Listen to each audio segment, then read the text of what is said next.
is The Opinions, a show that brings you a mix of voices from New York Times Opinion. You've heard the news. Here's what to make of it.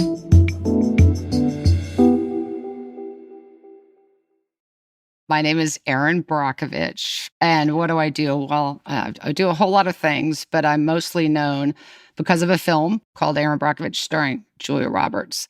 I am a consumer advocate and an environmental activist. We'll keep it short and sweet because I could go on and on and on. Every day for decades, I get emails from people, and it's not a few emails here and there. It is relentless, and it's coming from people with environmental concerns, groundwater contamination, and mostly about disease, illness, and cancers. What is this chemical? Why it's in my water? What am I supposed to do? Is this why my son has testicular cancer? Is this why I lost my life to liver cancer? Every single day, all day, tens upon tens of thousands of people and communities.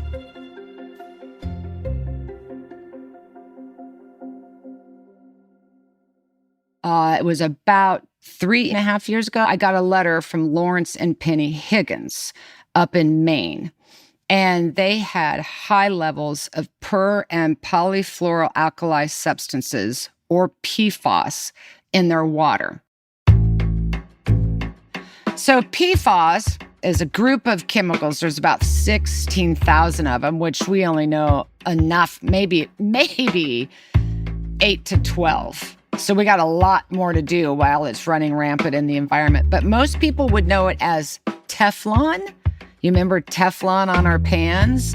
People would know it as firefighting foam. People would know it as flame retardant. Oh, so many different places. Health problems that we're now identifying associated with exposure to PFAS include fertility issues, developmental delays in children, increased risk of certain cancers, and obesity.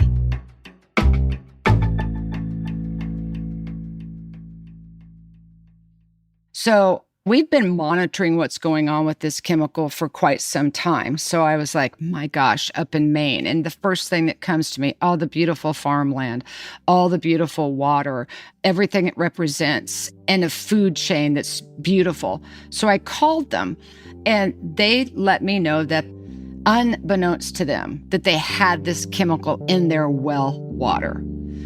And what had happened was the USDA had contacted one of the dairy farmers and found out that those cows had PFAS-contaminated milk. So they had to pull all of it off the shelf. They conducted testing around the state and realized that this entire aquifer and many locations throughout the state had been contaminated with this chemical. The PFAS isn't chicken eggs. And all these residents had to have filtration systems put on their wells. This is a really disturbing situation and scenario that they were informing me of. And we've gone out there, we've worked with them. There has been a lawsuit filed. But a chemical had now destroyed their farmland, destroyed their water, and destroyed their food supply and their health. And that's one example of PFAS.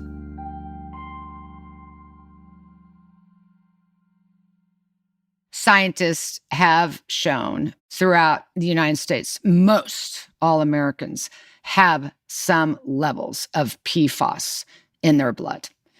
And the number of U.S. communities reporting contamination with the PFAS compounds continues to grow, and it's growing rapidly.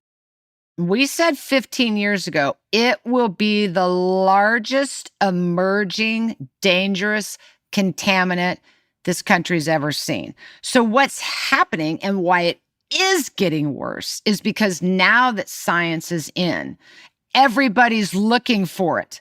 So now we're going and testing wells going, oh my gosh, this is contaminated with PFAS, state by state by state.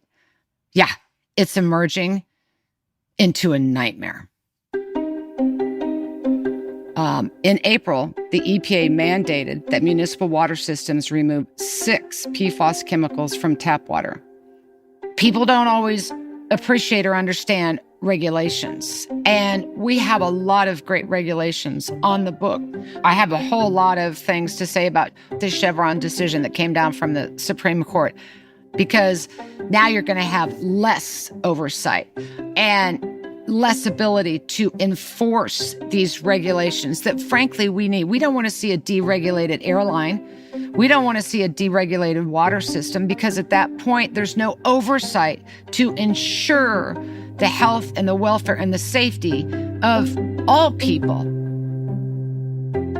Countless lawsuits have been filed against 3M and DuPont, and it is estimated that it could cost them trillions of dollars for health impacts, destruction of the land, the food chain, the water supply.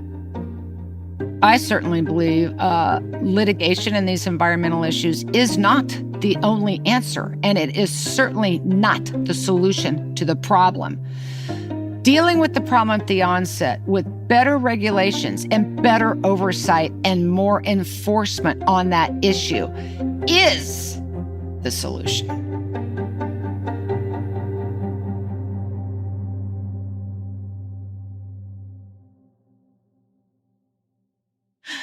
At a party, somebody will always ask me a water question. By the time I leave, they're like, don't invite her again.